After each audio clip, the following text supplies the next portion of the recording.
Hey everybody, going to give a little review on the Transformer e-mech.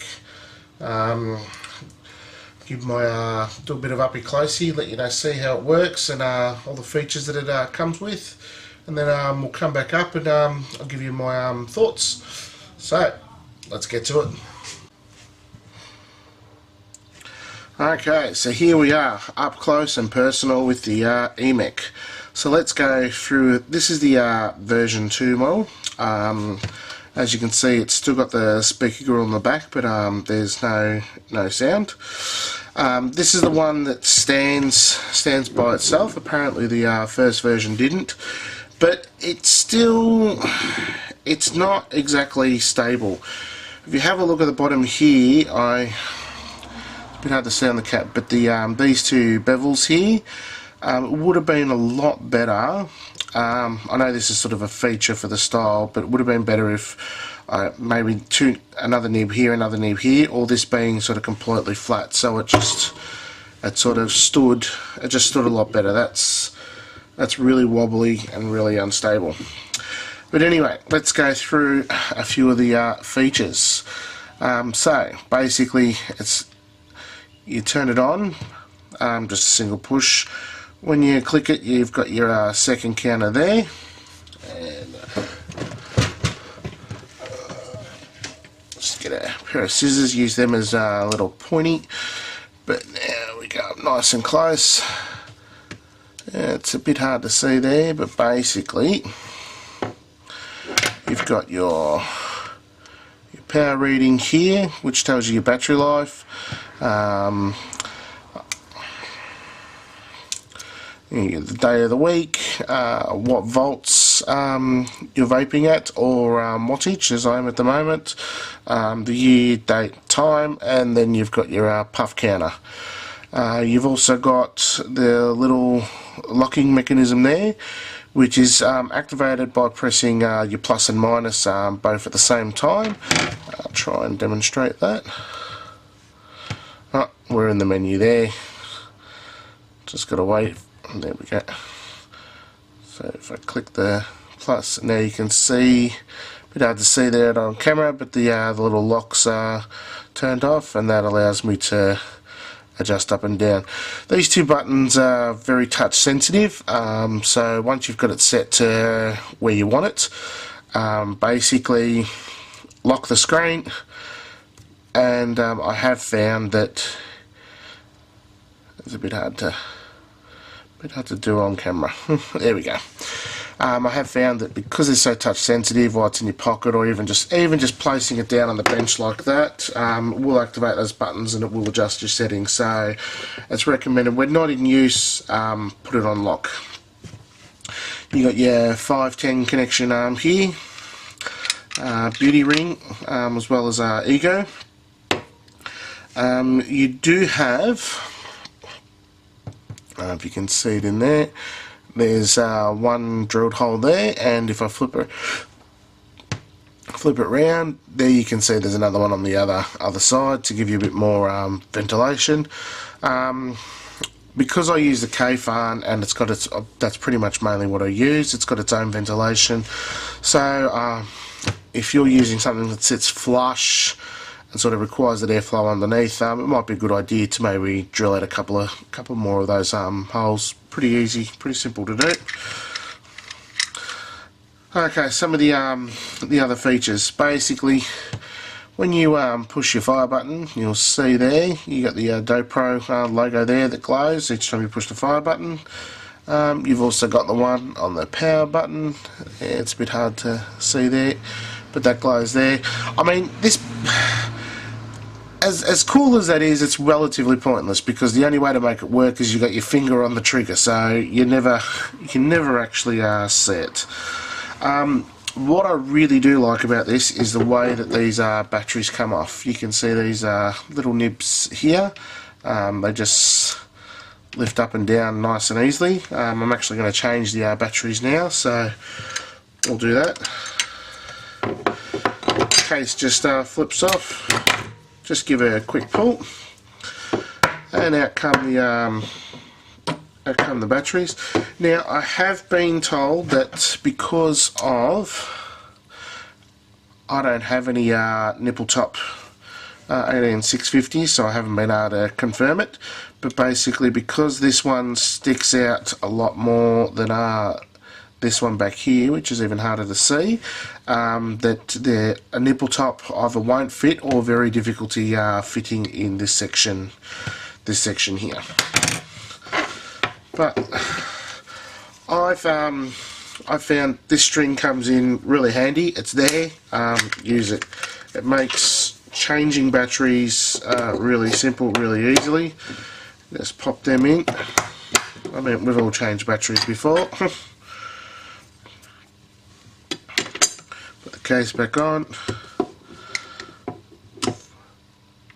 Flip things down, and there we go. It's a really good solid metal case. When you've put batteries in it for the first time, the unit will be powered off. So basically just 3 clicks, get you to the menu, and then just click the small power button again, and that turns your device on. As you can see, the default is always voltage, and it's 2014-04 the 11th, which is not the correct date, but that should be the I don't know whether they're all the same, but that's the default. That's how mine is every time that I change the batteries. So we'll set the date here. That's 12/22, the 7th of the 8th.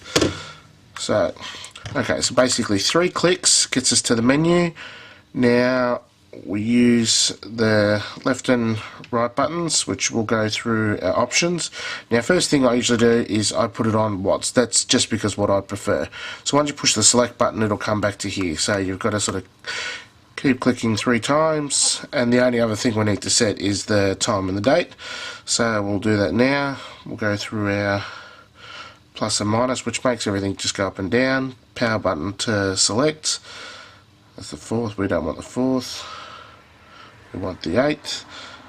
And power button. Oh, it went the wrong way there.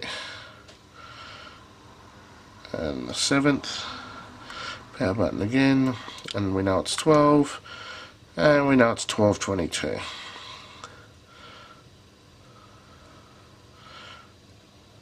(21/22). And now we just give it a few seconds, click it on, and there we go there.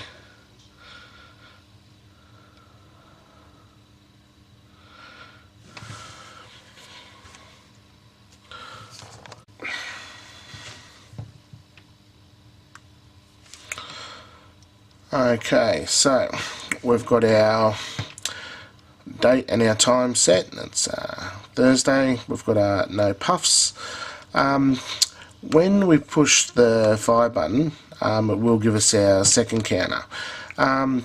As you can see how quickly that second counter goes off. So as you're vaping, it's sort of like, if you imagine, there you go. So you're vaping there, and well, you can't really see. You got to sort of vape on the side to try and see a second counter. It just doesn't.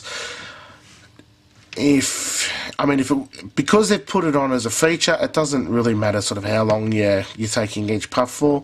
But because you're putting it on as a feature, it would have been nice if that was just displayed just a second or so longer, just so you had enough time to look at it if you felt so inclined. As you can see with the puff counter, because I pushed the button there a few times, the puff counter's going up. We've got open because we've got no atomizer on there. Some of the other features, we have a full USB. You can use that to charge your phone or any other device. Micro USB charging port. It will work as a pass-through. So while you're charging, basically you will be able to still keep vaping on it. You've also got, if I hold down the minus button, and you just sort of hold that down, you get this little handy dandy torch. You just hold down the minus button to turn that off. If you hold down the plus button, where then you get that little lightning bolt there, and basically that now allows you to charge the device. Something I haven't tested yet. I haven't had the need to charge anything off the device, but what I have found, if I push I can have the torch and the charging bank on, and I can still vape with those two features. Oh, that's time to turn the torch off. I haven't had that happen before. We'll see if it does that again. Oh, well, there we go. Vaping turns the torch off. And we'll turn the power bank on there. So, that's it for up close here. Really good solid metal body. I do like the look of it. It fits quite nicely in the hand. But we'll move back up and give you my thoughts. Okay, so the e-mech, what do I think? Well, at the moment, this is my preferred vaping device.